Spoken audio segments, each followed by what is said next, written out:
Marie-Clémence Bordet-Nicaise, bonjour. Bonjour.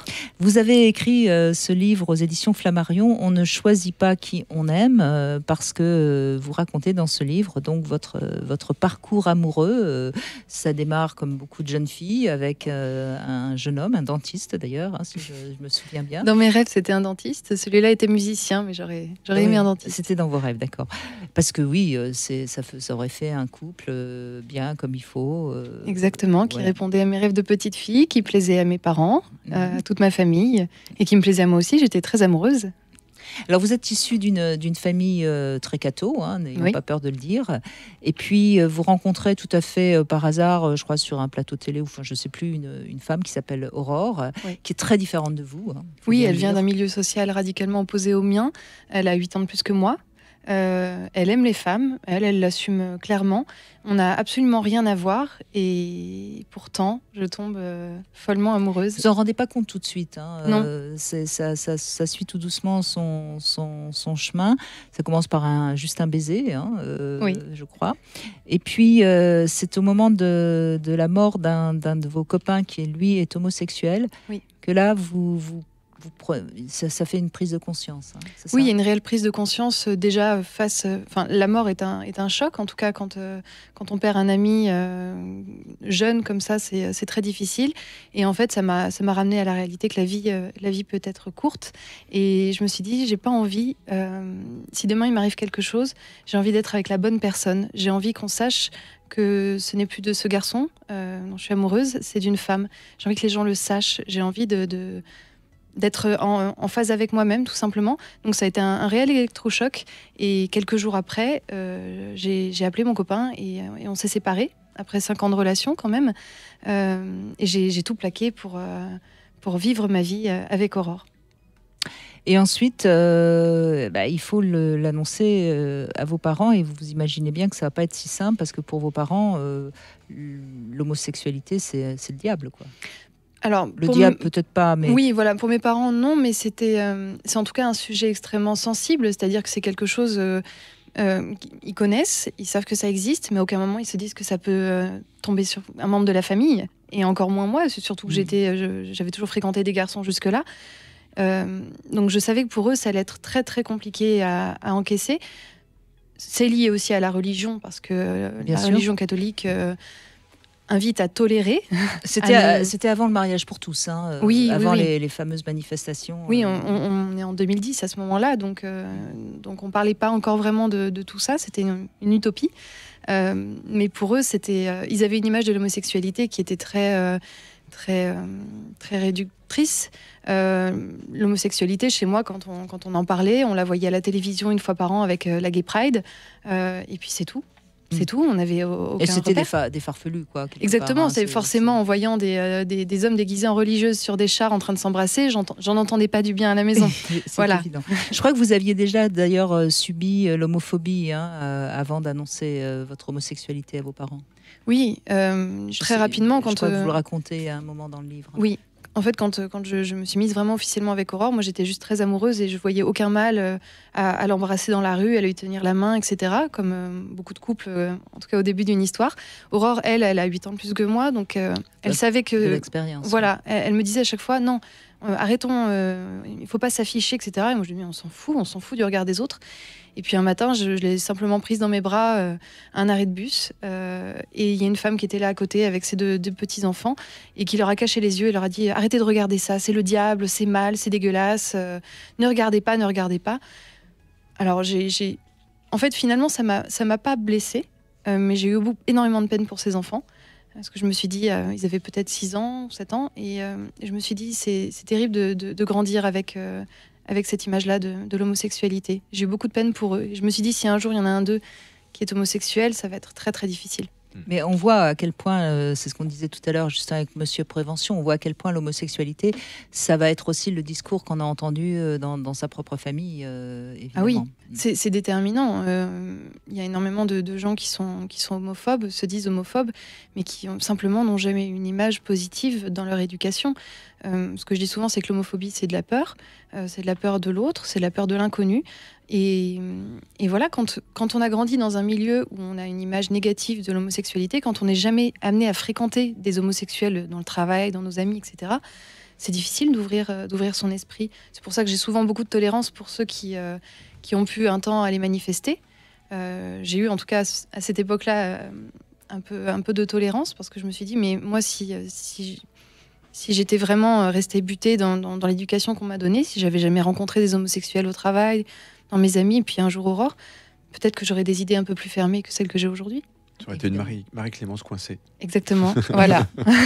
Alors justement, Marie-Clémence Bordé-Niquez, vous allez annoncer à vos parents, donc votre mère pleure, hein, je crois, c'est ça, hein. Pour ma mère, c'est un vrai choc. Peut-être aussi parce qu'il y a toujours cette idée pour une mère qu'il ne va pas y avoir de petits-enfants. Alors, oui. Même si la suite prouvera le contraire, mais... Oui. Mon père, ce soir-là, quand je lui ai annoncé, m'a dit écoute, ce n'est pas parce que tu n'es pas celle qu'on avait espéré que tu sois qu'on t'aime moins. Notre amour, il est le même. Mais il était très inquiet pour moi. Il me disait mais tu te rends compte que tu vas devoir dire adieu à ta vie de mère, à ce que tu voulais fonder comme famille. Alors, on était en 2010, encore une fois. On parlait pas de PMA, etc. Mais moi, à aucun moment, je faisais une croix sur tout ça. Mais lui avait une image de l'homosexualité qui était liée à sa génération, où les homosexuels n'avaient jamais d'enfants, ne se mariaient pas. Et puis rester en couple, il n'existait rien pour eux. Et pour ma mère, il y avait, je pense, cette peur, effectivement, que je puisse ne pas avoir d'enfant. Mais elle, ce qui était douloureux, et elle avait du mal à m'expliquer, je ne l'ai jamais vraiment compris, elle me disait, je suis une mère, tu ne peux pas comprendre ce que c'est. Il y a quelque chose qui est douloureux, vraiment, que je ne peux pas expliquer. Tu n'es pas mère, tu ne peux pas comprendre. Elle me disait, c'est moi qui t'ai fait, je sais que tu n'es pas homosexuelle. Tout simplement parce que les mères souvent projettent sur leur propre fille leur vie, c'est un peu d'elle-même, quoi. Et vous deviez être la femme qu'elle est, quoi. Oui. Et quelque part là, vous la reniez en étant homosexuelle. Il me semble que c'est ce qu'elle a dû traverser comme épreuve pour elle. Oui, certainement. Et puis ça, souvent quand notre enfant est hétérosexuel, en tout cas dans nos familles, on parle très peu de la sexualité, voire jamais. Et quand notre enfant se marie, et puis il y a des enfants, on a presque l'impression que ces enfants se sont faits par la magie du Saint-Esprit. D'un coup, quand notre fille dit « j'aime une femme » ou quand notre fils dit « j'aime un homme », il y a une vraie connotation sexuelle derrière. Et d'un coup, il y a aussi tout ça qui, je pense, les met mal à l'aise. Mais je pense que sur un plan tout à fait inconscient, pour votre mère, qu'une autre femme puisse toucher votre corps, c'est quelque part la trahir. Oui. C'est quelque chose de très inconscient et de très archaïque, profond, et je pense pas qu'une seconde c'est venu à son esprit. Mais bon, ça c'est mon côté psy, j'ai toujours besoin de donner une explication, mais je pense qu'il y a quelque chose de cet ordre-là.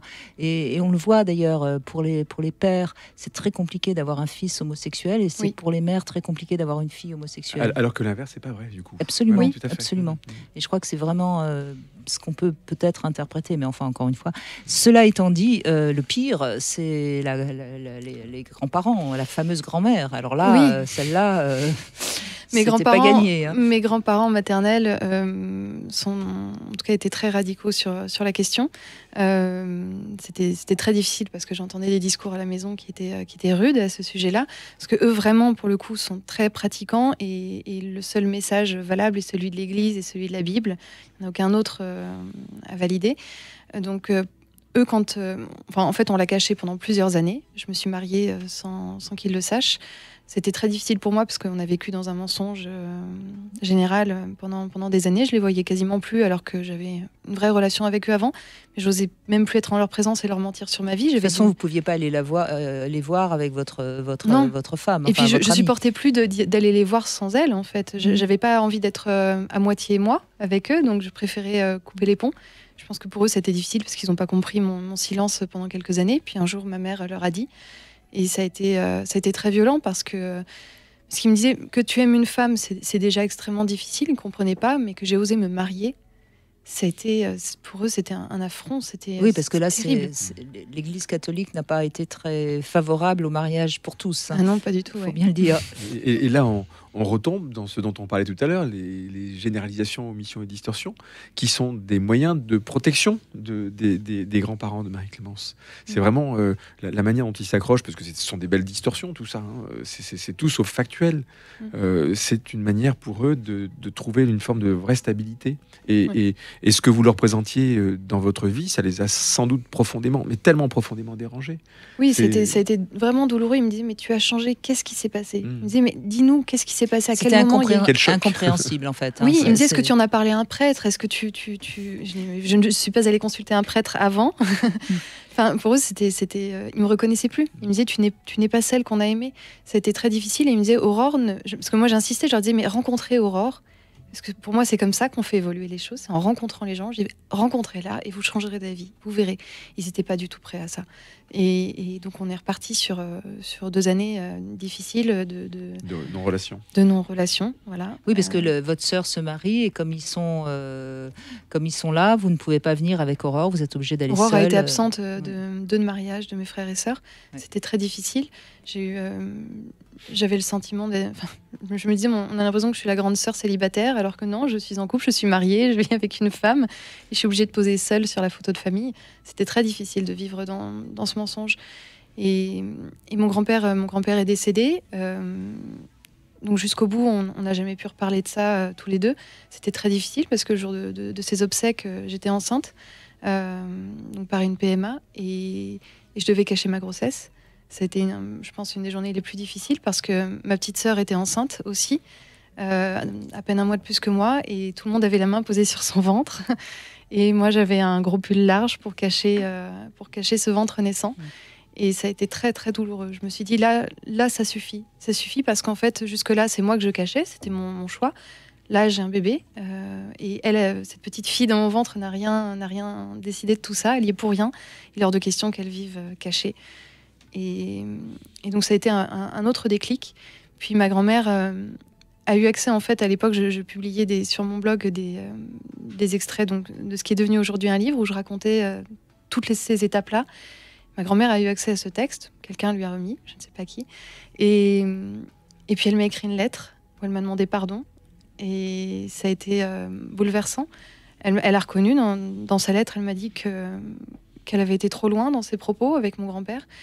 Mais qu'elle m'a écrit, ça n'était pas contre toi, qu'on était en colère, c'était contre le diable, le tentateur auquel tu as cédé, auquel tu n'as pas su résister, exactement.